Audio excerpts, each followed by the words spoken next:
Hey everybody, welcome back to Ogre Speed Shop, but this time we're going outside the shop. So we got an AC problem with the house, so let's go ahead and get into the unit we're having an issue with, but it seems to be working fine. Fan's blowing. That's a brand new fan motor, by the way. I put that in maybe 6 months ago at the most. It was right before summertime. But today, or yesterday, something else happened, and I'll show you what I'm talking about. Let me pull the circuit breaker here. I'll pop this. So that shuts off power to the unit. I'm gonna let the fan blow, kick down. So now the fan's stopped and the machine's off. Let me put this breaker back in and watch what happens. And we got Dick right here. It does not start. There's a reason for that, but watch this. Don't do this at home, by the way. I can start it and it works fine. Once it gets started up, it works fine.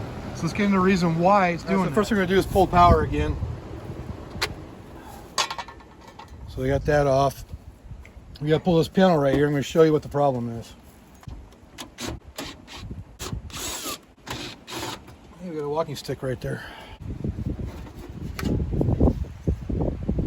All right, so these units have a capacitor in them. Hence my little thing on the thumbnail, the flux capacitor. It's not really a flux capacitor, obviously. So this capacitor, basically what it does, and what all capacitors do, it's a source of storage for power. And basically what it does is it's going to give a boost to that fan.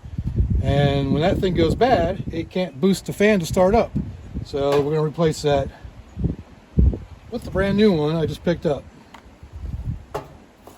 This thing is just barely held. Just held in here with one screw. And there's no power to it because I got the power. Just pulling this little thing separates your fuses, and it no longer has power to it. So just held it by the strap right here. Pull that out. Now, when dealing with capacitors, they have what's called a I can't remember what's called, a shorting probe. And a lot of times you want to use that to just touch these to the ground to make sure there's no power in them.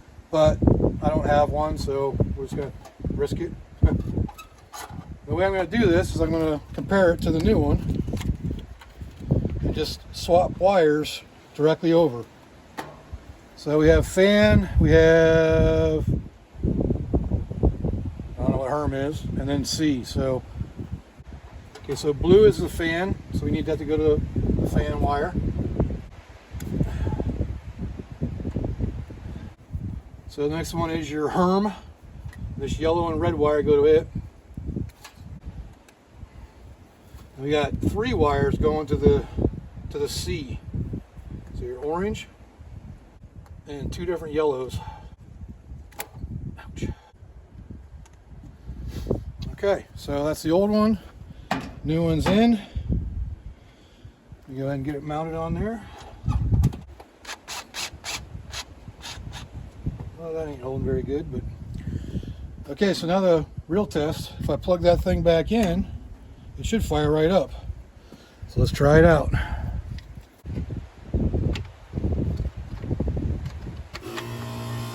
Look at that.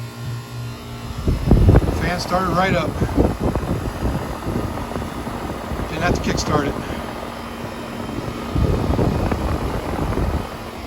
So it's pretty crazy how that little thing right there can cause that much trouble. It's fixed now, and you don't have to worry about it for a while. I finished up this real quick video of outside the shop here at Ogre Speed Shop, fixing the AC unit for the house. Like I said, I replaced the motor on it earlier this year, and then now the capacitor went out, so I had to change that out, but now it's working just fine. So if you like this video, go ahead and leave a like down there. Leave me a comment, let me know what I can do better. And subscribe if you haven't subscribed. We got all kinds of content in this video on this channel. So until next time, I will see y'all later.